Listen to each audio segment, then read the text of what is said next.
Casamayor es uno de esos personajes que han permanecido en el lado equivocado de la historia. Estoy escribiendo algo que espero que algún día pueda ayudarle con sus cuentas. El libro muestra la imagen de una mujer que soñaba con los números. Ya está publicado, padre. Ya está.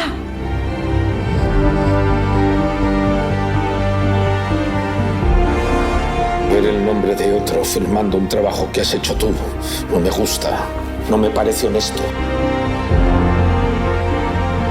Muchas otras mujeres hicieron lo mismo que Andrea. Lo que pasa que nadie ha descubierto que bajo ese nombre de varón se ocultaba una mujer. No puedo más que escandalizarme. Como un hombre ilustrado puede negar el derecho a la educación de las mujeres. No os podéis desanimar, sois Josefa Amari Borbón. Pertenece a lo que se viene a llamar la primera generación del feminismo, de la igualdad.